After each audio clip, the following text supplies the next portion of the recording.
오늘은 시편 147편 말씀을 가지고 말씀이 속히 달리는도다 이런 제목으로 묵상 나눔하도록 하겠습니다. 먼저 1절로 2절 말씀인데 3절을 봅니다. 상심한 자들을 고치시며 그들의 상처를 싸매시는도다 그랬습니다.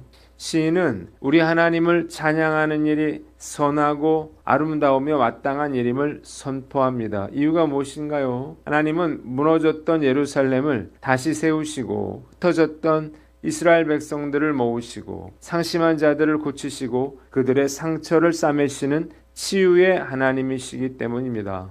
본문이 우리에게 주는 교훈이 있는데 주의 은혜로 치유받아라는 것입니다. 우리는 인생을 살면서 크고 작은 상처를 받게 됩니다. 사실 가장 큰 상처를 주는 존재는 가장 가까운 사람들이죠. 가장 가까운 가족들과 친구나 이웃들로부터 상처를 받습니다. 인간이 죄인이기 때문에 어쩔 수 없는 일이죠. 특히 자녀가 부모로부터 받는 상처는 평생 치유되지 않고 지속적인 고통을 줄 수 있습니다. 작년에 다니엘 기도회에서 말씀을 전한 김유비 목사님의 간증이 생각이 나요.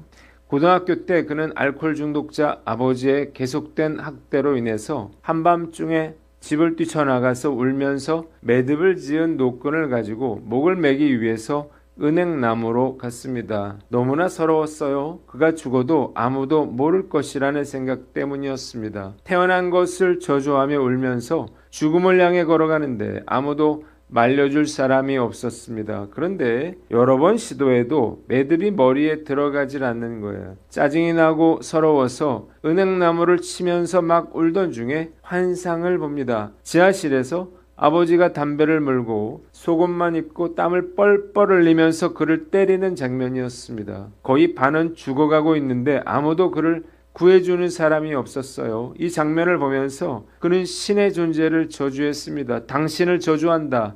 신이 있다면 이럴 수 없다. 저 아이가 저렇게 학대받을 이유가 없다며 화를 냈습니다. 그런데 그 5살 아이 등에 하얀색 빛이 찬란하게 빛나기 시작했어요. 그는 소스라치게 놀랐습니다. 그리고 오열하면서 따졌어요. 거기 서서 구경하고 있었냐? 당신의 존재는 정말 저주스럽다. 그러자 갑자기 주님의 음성이 들려옵니다. 유비야, 미안하다. 조금만 버텨다오. 조금만 버텨다오. 내가 너를 상처 입은 한 사람에게 보내고자 한다. 그들의 아픔에 공감해다오. 그들의 상처를 외면하지 말아주렴. 내가 그들의 아픔을 함께하기 위해 너를 그 가정에 보냈다. 그는 너무나 놀랐어요. 왜냐하면 이 말씀은 고등학교 학생이 절대 상상할 수 없는 말이었기 때문이에요. 이 하나님의 놀라운 은혜와 치유하심으로 인해서 그는 회복되었고 지금은 상처 입은 한 사람을 위해서 사역을 하고 있습니다. 상처받지 않는 사람은 이 세상에 단 한 사람도 없어요. 중요한 것은 상처를 치유받고 사는 것입니다. 가장 좋은 방법은 치유하시고 상처를 싸매주시는 하나님께 나아가는 것입니다. 저도 상처받을 때마다 늘 하나님께 나아갔고 그래서 상처가 회복이 되었습니다. 저 역시 아버지로부터 많은 상처를 받았어요. 20살 때 아버지가 이혼하셨는데 저는 그때 배다른 동생이 태어났다는 사실을 알았습니다. 이후에 저는 아버지의 빚보증도 서고 많은 시달림을 당해야만 했습니다. 결국 아버지는 아이 엄마와 이혼했는데 1990년대 이런 상황은 지금과는 달리 매우 큰 핸디캡이었어요. 그리고 저에게도 큰 고통과 상처가 되었습니다. 당시 결혼할 상대에게 이런 이야기를 털어놓는 것이 쉬운 일이 아니었기 때문이에요. 아내와 제대로 사귀기도 전에 저는 제가 목사가 될 것과 모든 저의 상황들을 이야기해 주었습니다. 그래도 괜찮겠느냐 물었는데 아내는 저에게 만일 자기에게 그런 상황이 있었다면 어떻게 하겠느냐고 물었어요.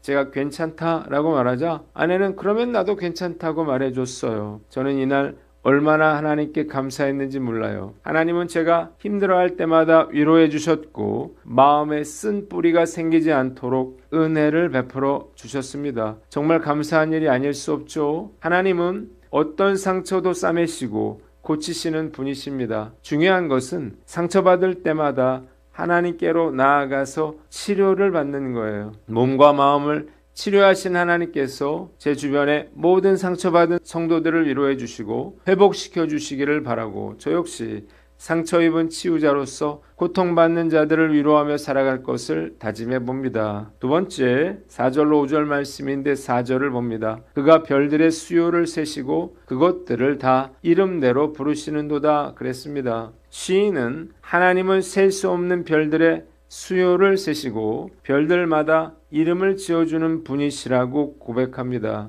이는 그가 얼마나 위대하시고 능력이 크시며 그 지혜를 측량할 수조차 없는 분이심을 보여줍니다. 본문이 우리에게 주는 교훈이 있는데 창조주 하나님을 찬양하라는 거예요. 하나님께서 지으신 천지 만물을 바라볼 때마다 정말 감탄을 금할 수가 없습니다. 풀과 꽃과 나무와 각종 곤충들, 짐승들, 해와 달과 별들을 바라볼 때마다 놀라우신 하나님을 찬양하고 경배할 수밖에 없어요. 며칠 전에 우연히 무신론자 과학자를 울게 한 창조주의 경이로움이라고 하는 쇼츠 영상을 봤어요. 이 영상은 아폴로 8호를 타고 달에 다녀온 미국의 우주 비행사들의 실제 영상을 보여줍니다. 1968년 12월 크리스마스 기간에 달에 갔다가 돌아오던 3명의 우주 비행사들은 크리스마스 이브에 지구와 달을 바라보며 성경을 꺼내 창세기 1장 1절로 10절을 차례로 읽기 시작했습니다. 그들이 읽은 첫 구절은 태초에 하나님이 천지를 창조하시니라. 땅이 혼돈하고 공허하며 흑암이 깊음 위에 있고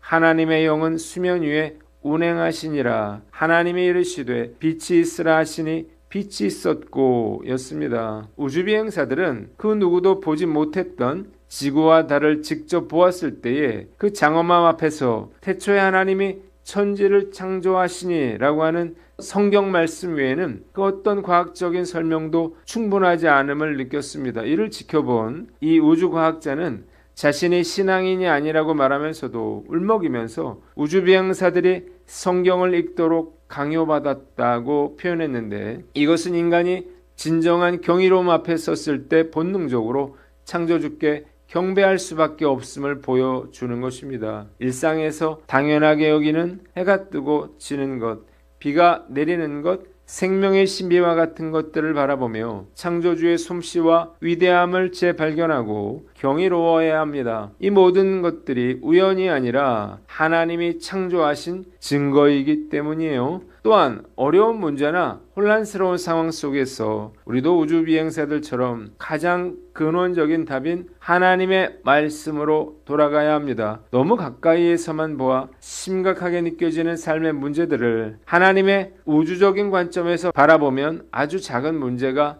되어버릴 것이기 때문이에요. 우리의 눈을 들어 천지 만물을 창조하시고 다스리시는 하나님을 바라보므로 하나님의 존재에 대한 경이로움과 아름다움을 발견하고 주저없이 하나님을 찬양하고 경배하며 살아가는 저와 여러분들 되시기를 바랍니다. 마지막으로 19절로 20절 말씀인데 20절을 봅니다. 그는 어느 민족에게도 이와 같이 행하지 아니하셨나니 라고 했습니다. 하나님은 모든 민족 중에서 오직 야곱, 즉 이스라엘에게만 그의 말씀과 율례와 규례를 보여주셨습니다. 이것은 이스라엘에게 주어진 가장 큰 특권이자 하나님을 찬양해야 할 최종적인 이유였습니다. 본문이 우리에게 주는 교훈이 있는데 택하신 은혜에 감사하라는 거예요. 하나님께서 아브라함을 부르셔서 이스라엘 민족의 조상으로 택하여 주시고 그를 통하여 인류를 구원할 메시아가 탄생케 하신 것을 생각하면 그저 놀라울 뿐이에요. 아브라함은